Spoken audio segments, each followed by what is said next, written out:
Assalamualaikum warahmatullahi wabarakatuh. Alhamdulillah, dengan rahmatnya Allah, pada malam hari ini kita masih diberikan kesehatan iman kita, Islam kita, sehingga dapat menghadiri pengajian Ma'rifatullah di Wadah Thariqat Sakarya Sahih. Mudah-mudahan apa yang kita kaji pada malam hari ini semoga bermanfaat untuk diri kita, agar diri kita lebih baik melangkah ke depan, lebih dewasa pola pikirnya, lebih bijak perbuatannya untuk menghadapi kehidupan dunia ini sampai kehidupan di akhirat nanti, yaitu hidup setelah mati. Wahai saudaraku yang hadir pada malam hari ini, hari yang lalu kita telah memperingati, yaitu hari kelahiran Nabi kita Muhammad SAW di tanggal 12 Rabiul Awal. Mungkin ibadah tahunan ini insya Allah menjadi budaya umat Islam di seluruh Indonesia yang dikatakan Maulid Nabi, dengan yaitu menceritakan kelahirannya, tanggalnya, tahunnya, dan keluarganya. Itulah biasa yang diucapkan oleh ustadz-ustadz ketika ceramah di podium memperingati yaitu tentang Maulid Nabi, yaitu lahirnya tanggal 12 Rabiul Awal tahun gajah, kan begitu pokoknya itu. Kalau Masehinya yaitu tahun 571 Masehi. Bapaknya namanya Abdullah, mamanya namanya Aminah, kakeknya namanya Abdul Muthalib, pamannya namanya Abu Thalib. Bapaknya meninggal dunia ketika Nabi Muhammad 3 bulan dalam kandungan Ibu Aminah. Itu dikisahkan beginilah kira-kira setiap tahunnya.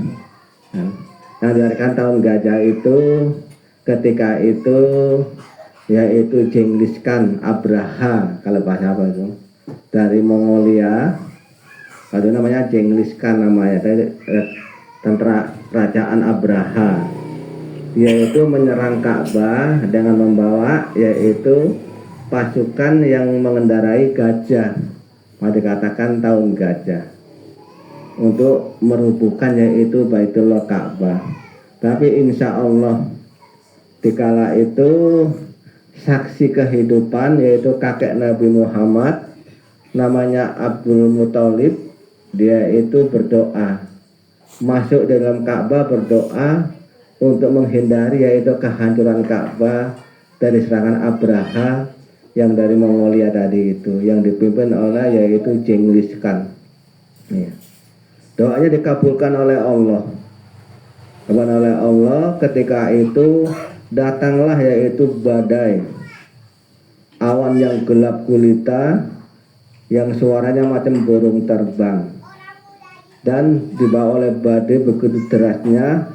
Lalu turunlah hujan badai, yaitu yang dikatakan hujan es sebesar yaitu buah-buah kelapa dan buah mangga berjatuhan dari langit menimpa yaitu tentara Abraha tadi. Dalam dikisahkan di Al-Quran itu diderang oleh burung, dikatakan ababil bawa batu-batu neraka. Tapi kalau kita ambil sejarah kehidupan saksi mata di kala itu yaitu Abdul Muthalib yang berdoa dalam Ka'bah, dia itu menyaksikan datangnya yaitu awan mendung gelap gulita dan angin yang begitu derasnya namanya badai, lalu menjatuhkan hujan dari langit namanya hujan es sebesar buah kelapa dan buah mangga, jatuhlah di halaman yaitu Ka'bah, menghantam ya tentara Abraha. Siapa yang tahan dijatuhi es sebesar buah kelapa dari langit menimpai kepala, baik dia pakai helm yang lapis baja pun ya helmnya nggak apa-apa, tapi orangnya mati kena getarannya itu. Itulah kira-kira.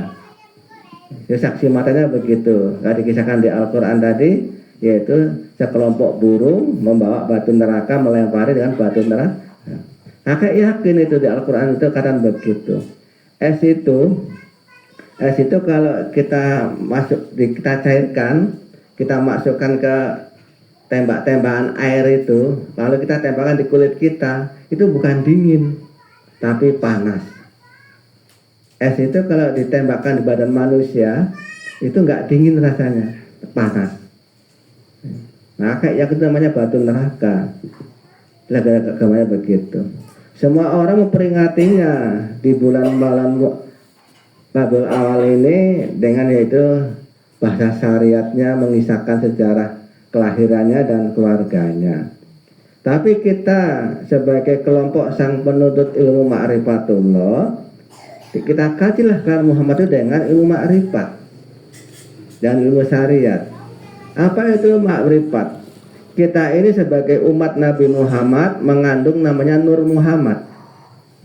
Baik kaum perempuan ataupun kaum laki sama. Selagi kita itu mengikuti yaitu ajaran agama Islam ini dengan penabikan Muhammad, di dalam diri kita itu ada nurnya Muhammad. Nurnya Muhammad.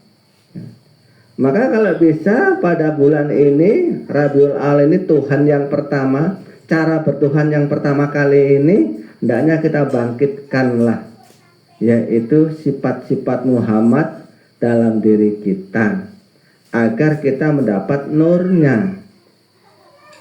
Ya kalau kita peringati kelahirannya saja tiap tahunnya ya nggak ada masalahnya, tapi nggak ada manfaatnya, nggak ada manfaatnya.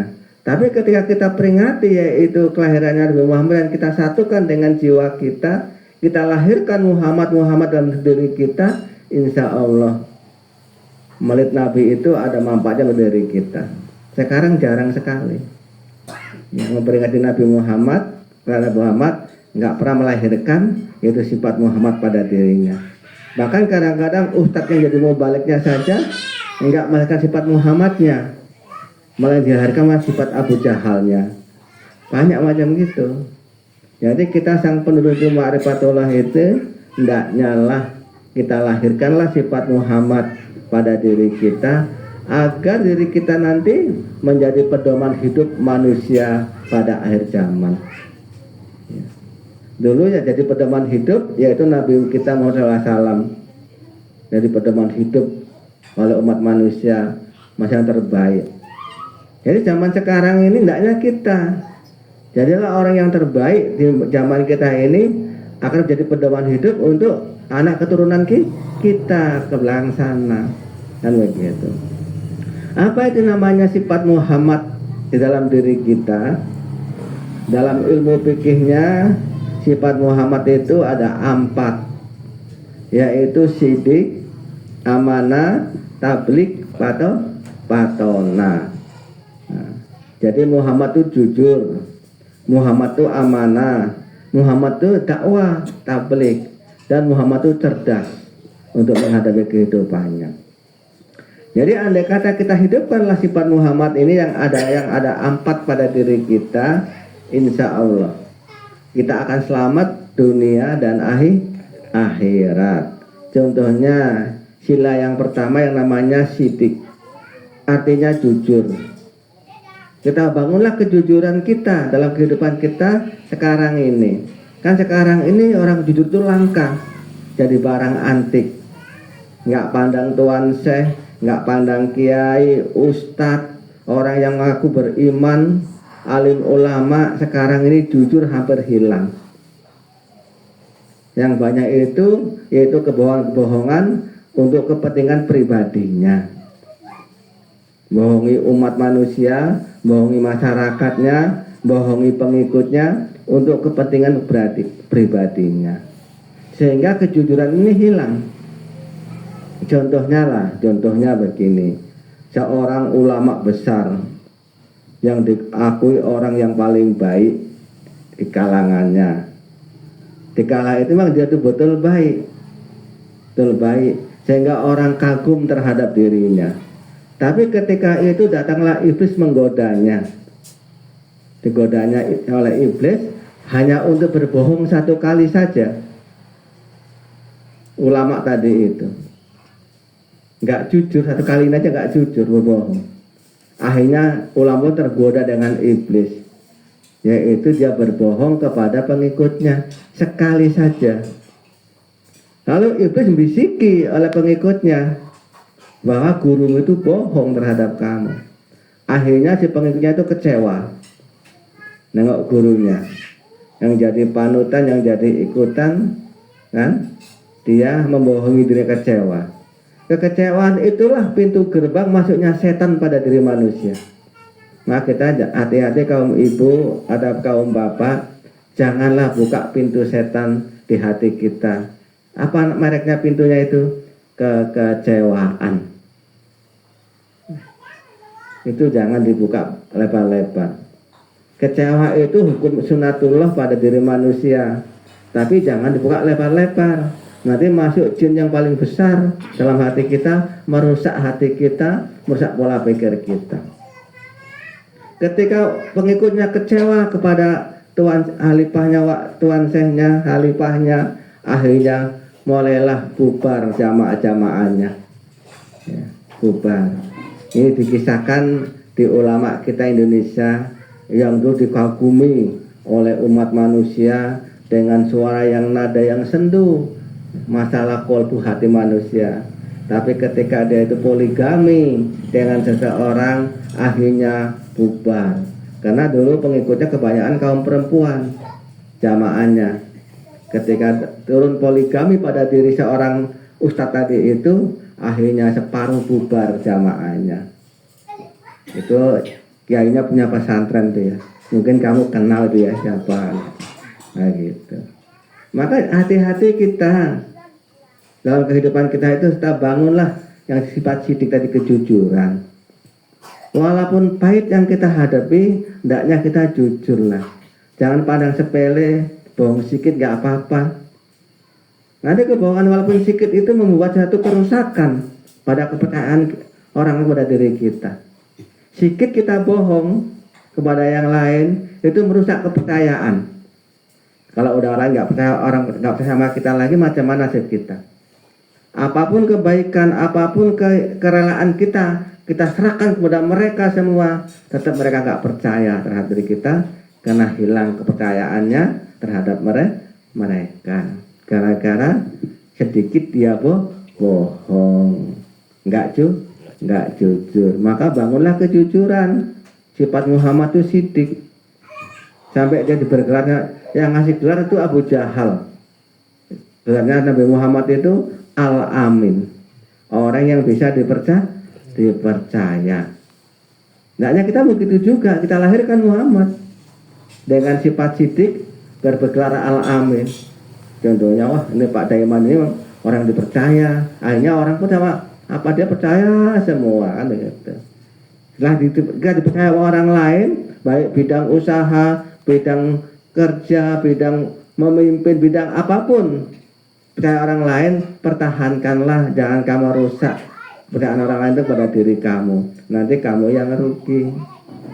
Seorang penjual buah-buahan, andai kata dipercaya kepada yang punya buah-buahan, dia beli, itu dengan mudah nanti kita mendapat satu barang.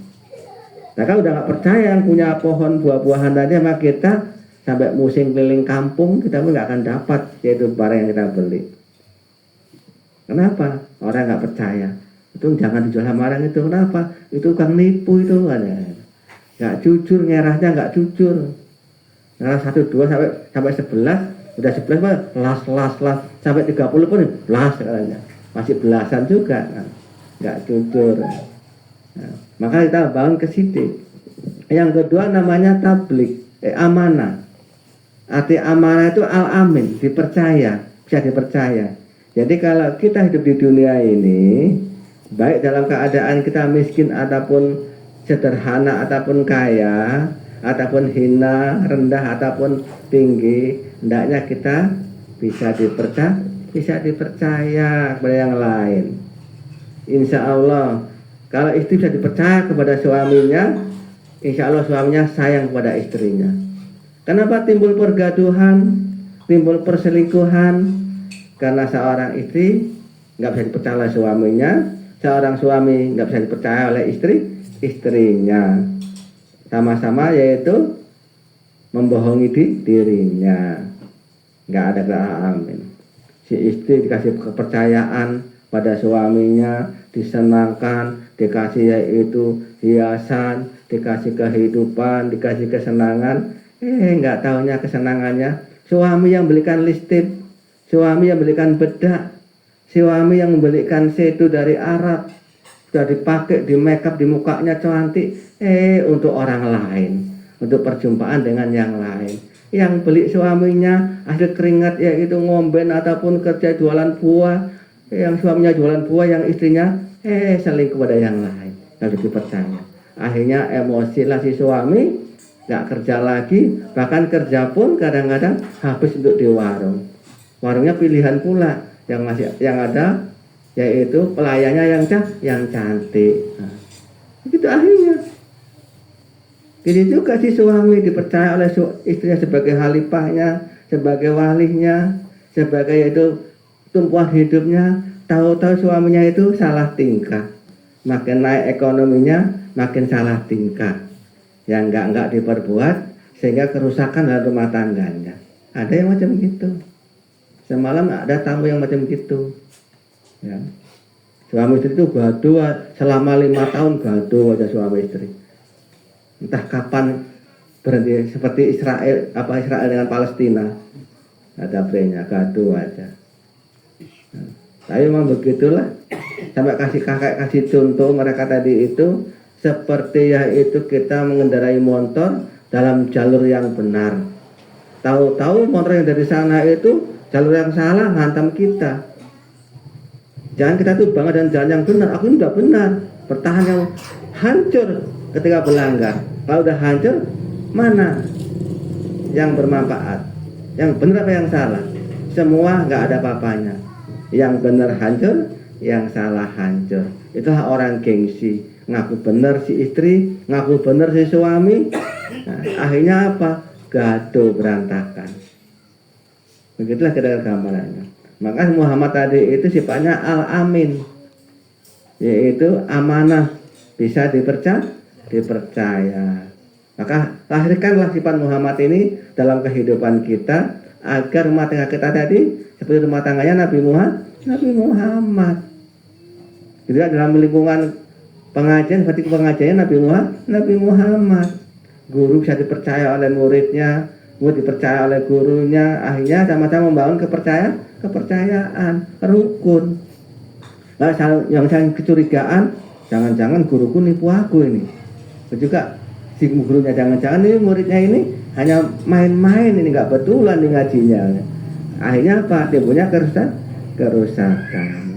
Dan yang ketiga tadi itu sifatnya tablik. Tadi sidik, jujur, amanah, dipercaya, dan tablik. Tablik itu artinya menyampaikan.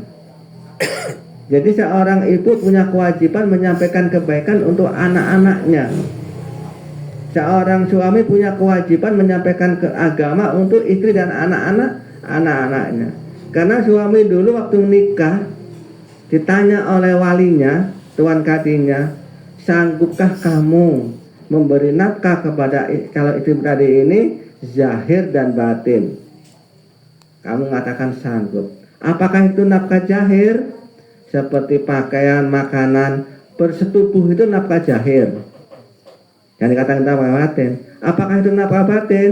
Yaitu kerohanian, yaitu agama, itu nafkah batin. Ya, seorang suami wajib menasihati agama kepada istrinya. Tapi kadang-kadang istrinya pun ngeyel. Alah pak ketua agama macam ustadz aja. Ada gitu ngeyel istrinya itu. Itu kewajiban suami. Diterima nggak diterima itu hak pada si istri. Tapi kewajiban suami menasihati agama kepada istri dan anak-anaknya sebagai yaitu pemimpin rumah tangga. Jadi kan tabligh. Sudah mampu nasihati anak-anaknya menjadi anak yang baik, jadi istri yang baik, keluar dari rumah tangganya menasihati teman-temannya. Jadi Nabi Muhammad, sahabat-sahabatnya, dikumpulkannya. Udah mampu lagi sahabat-sahabatnya Datang ke tempat musuh-musuhnya, kasih nasihat lagi, tabliklah ke sana. Akhirnya Nabi Muhammad diangkat oleh Allah menjadi rasul, nabi dan rasul. Karena sifat menyampaikan di mana-mana. Ayat rasul itu menyampaikan utusan, utusan Allah untuk mereka-mereka. Kan begitu. Jadi kita lahirkanlah dalam diri kita sifat itu tabligh. Banyak sekarang itu orang ngaku benar, ngaku baik agamanya, tapi menyampaikan nggak mau. Malah kayak nanti aku dimusuhi tetanggaku, kayak tetangga diomongin malah ngeyel, malah jelek-jelekkan, malah diamnya aku. Nabi Muhammad itu menyuruh kita dalam satu hadisnya, sampaikanlah sepotong ayat yang kamu tahu walau dalam keadaan pahit sekalipun, susah sekalipun. Suruh nyampaikan. Berarti itu hukumnya wajib di atas wajib. Jadi andai kata nggak kita lahirkan sifat tabligh itu dari kita, mana mungkin kita dapat Nur Muhammad. Dapat Nur Muhammad. Cobalah andai kata kita di kepala kita dikasih oleh Allah itu matanya 2, telinganya 2, mulutnya 1, hidungnya 1, lubangnya 2. Karena kita nggak mencukupi, kita ambil yang 1 aja matanya, yang 1 ditinggal, telinga ambil yang 1, hidungnya dikasih 2, dipindah mata di hidung, di mulut. Kira-kira itu muka kita tuh ganteng nggak? Ya, namanya itu cacat jelek. Jadi kalau sifat Muhammad tadi ini nggak kita ambil yang 4 ini, nggak kita ambil, kita kurang yang 1, nah yang namanya ya nggak Nur Muhammad namanya. Kan itu.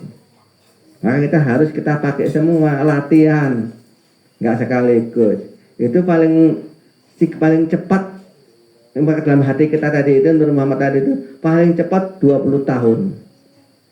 Itu baru bisa melekat dalam hati kita. Itu pun terus menerus kita tiap hari itu latihan sampai 20 tahun baru bisa melekat. Bukan ini malam ngaji besok udah bisa jadi Nur Muhammad.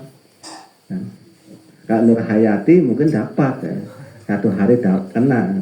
Kalau Nur Muhammad itu payah melekatnya. Kalau Nur Hayati dikasih kartu merah saja 5 lembar lengket itu. Tapi kalau Nur Muhammad susah itu lengketnya. Kan gitu kira-kira. Jadi yang keempat sifat Muhammad adalah patonah, cerdas. Ini jarang orang didapatkan. Jarang orang dapat kecerdasan dalam kehidupannya. Jarang sekali. Kalau kita kakek nilai itu jarang sekali. Walaupun dia itu seorang insinyur profesor, sudah S3, pendidikannya tinggi, tapi cerdasnya itu kurang. Apa ciri khasnya cerdas dengan yang nggak cerdas? Sama-sama pandai. Sama-sama pandai.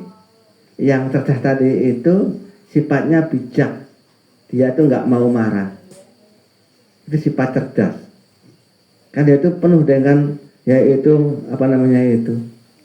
Kalau bahasa apa ya itu? Aura-aura dah, memori dah apalah itu. Tapi orang yang pandai tapi nggak cerdas, hampir mirip ya, pandai tapi nggak cerdas. Cerdas tapi nggak pandai. Pandai dan cerdas. Orang yang pandai nggak cerdas, ketika dapat imbang kepandaiannya, lalu dia itu debat masalah kepandaiannya, timbulnya emosi. Karena dia itu nggak cerdas. Orang yang nggak cerdas itu hilang kebijakan. Hilang. Maka Muhammad memanggil sifat patonah, cerdas. Seorang ibu harus cerdas menghadapi liku-liku anaknya, kehidupan anaknya. Masa nggak tahu seorang ibu sifat anak yang dilahirkan, yang dia didik, yang dia susui dari kecil sampai besar, pasti tahu itu. Jadi andai kata seorang ibu itu cerdas, tahu menghadapi sifat anaknya, nggak mungkin ditipu oleh anaknya, nggak mungkin tertipu. Kenapa banyak orang tua tertipu dengan anaknya? Karena nggak tahu sifat anaknya, kurang cerdas memperhatikan dari lahirnya sampai dewasa bagaimana sifatnya.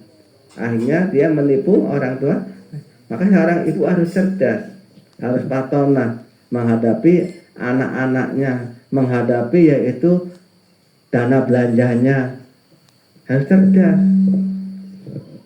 Jadi kalau seorang ibu itu nggak cerdas, yaitu menata yaitu anggaran rumah tangganya yang hasil dari suaminya, ujung-ujungnya ketimpa hutang.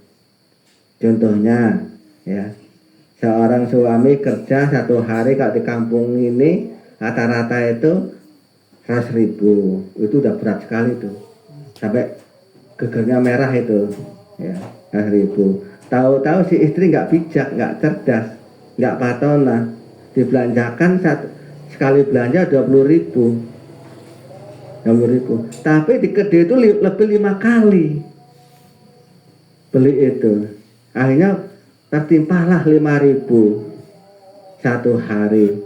Hasil suaminya 100.000 dibelanjakan 105.000.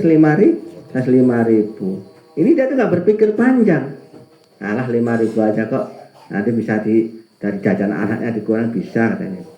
Tapi ketika ini dia tuh nggak menyadari diri, nggak cerdas, nggak berpikir panjang, bertumpuklah tiap hari 5.000 selama 10 tahun. Jadi berapa duitnya itu? 5.000 kali sebulan berapa? 150 kali setahun berapa? 1.800.000. 10 tahun berapa? 18 juta. Tertimpa 8 juta, kebingungan dia macam mana cari duit mekar. Udah mekar dicari.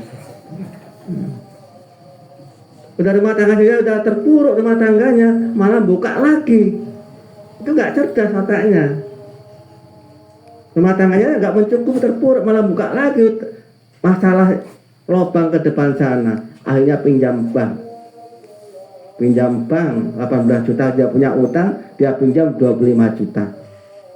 Udah nambahin ya kan. Untuk nutup kehidupannya udah ketimpa 5.000. Untuk ngisi banknya lagi satu hari berapa? Nah, kalau 5 juta berapa itu? 480 per bulannya. Berarti satu hari 800, berarti satu hari itu harus 10.000 ya. 10.000. Nah, tambah lagi. Akhirnya jadi makin membengkak. Digadaikannya tanah bukan agunan, yaitu ladangnya rumahnya nggak terbayar. Akhirnya apa? Numpuk stres. Berarti berobat nggak punya duit, utang lagi. Inilah orang yang nggak patah, nggak cerdas tadi. Maka ibu-ibu harus cerdas menghadapi anggaran rumah tangganya itu berapa masuknya, harus tahu pengeluaran berapa, jangan berlebihan. Itu orang bapak sudah tahu semua ini mahal, apa-apa mahal, dikasih anggaran rumah tangganya 30.000 satu hari, stres suami istrinya, bagi 30.000 nggak cukup. Ya sesuai dengan keadaan kita, kan begitu. Itu namanya patona. Maka sifat Muhammad tadi itu ada 4: sidik, amanah, tablik, patona. Itu harus kita hidupkan dalam diri kita. Kita lahirkan Muhammad dalam diri kita agar kita menjadi orang yang mulia, orang yang senang ke depannya, orang yang dimuliakan di akhiratnya. Itulah maulid Nabi yang dibaca dengan ilmu ma'rifatullah. Ini waktu Isya udah sampai ya. Ya kakek tutup dengan doa. Assalamualaikum warahmatullahi wabarakatuh.